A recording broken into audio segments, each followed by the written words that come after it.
Romans 13:8. Yeah, 13:8. Romans 13:8. And it just starts off, it says, owe nothing to anyone Mm.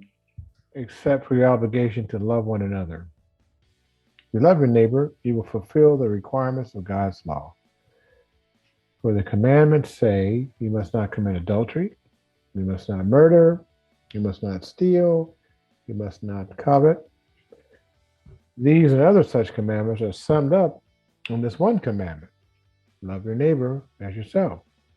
Love does no wrong to others, so love fulfills the requirements of God's law. So I just, I was thinking about that.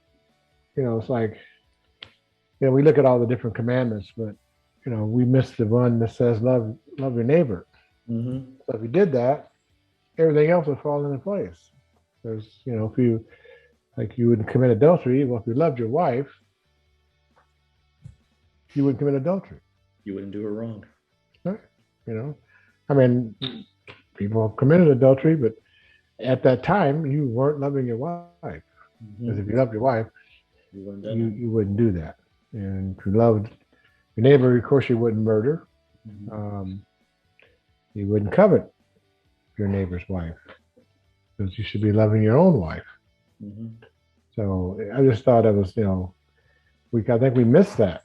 It's like we're looking, well, I didn't do this, I didn't do that, but you're not loving your neighbor as yourself. And so if you did that, you would not do any of these things. Um, we have so much divorce in the church, and we blame it on all these different things. Mm-hmm. But it really boils down to you're not loving your wife. And that's why you're divorcing. Because if you loved your wife, you wouldn't do the things that cause divorce. Um, if you love your neighbor, you would do the things that cause division. So if we got all this division in the church, well, that should not be. How can you say you love your neighbor and you're hating them because they're Republican or Democrat or whatever reason, or black or white or something? So um, that when I always say that's the greatest commandment, but now if you look at it, well, yeah, I see why that's the greatest commandment because everything is summed up uh, in all this in that in this one commandment.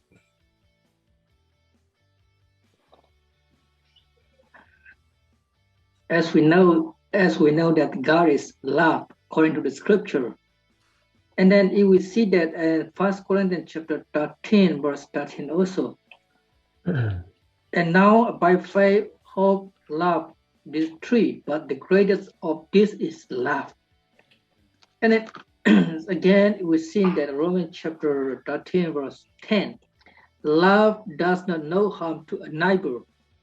Therefore, love is the fulfillment of the law. Yet love is the fulfillment of the law. That means we say, if we have love, we will not be commit this whole thing which we have seen in the verse 9 and Mm-hmm. verse 9. Because we don't have love, we commit adultery also. And then next is a murder and Mm-hmm. stealing and bearing false witness. This whole thing because of there's no love. Right. It was love. That's what the scripture will say. Love is the fulfillment of the law. And then verse 11, just I want to add the one is put on Christ. To have love, we need to put on Christ. That means we see and do this knowing the time that now it is night time to awake out of sleep. For now our salvation is nearer than when we first believed. Mm-hmm. We need to put on Christ. We need to believe Jesus Christ. We have to save. We save if we have Jesus Christ in our life. The love of Christ will be in our to show to other. That's when the Bible said, "You are the light of the world. You are the soul of the earth." Man. Yeah, you guys are right. If I claim to love God, but do not love my brother, my sister, my wife, or someone else, the Bible says that I'm a liar. 1 John chapter 4, he who does not love does not know God, because God is love. So I may say that I know God. I may say that I love God, but if I'm not loving people, then I really don't know God, because God is love. So I can't hate someone because of the color of their skin. I can't hate someone because they're transitioning to a different gender. You know, I don't approve of the sin, but the people in general, we love. We're concerned for them. We love them. They need help. We're going to take care of them. We must love our neighbor as we love ourselves. Are we hungry? Yeah, we feed ourselves and feed those who are hungry. And let's help those who are less fortunate, and so on and so on and so on. You guys are right. Without love, we start breaking all the commands. We dishonor our parents because we don't love. We murder, which is also hate. We commit adultery. We steal. We covet.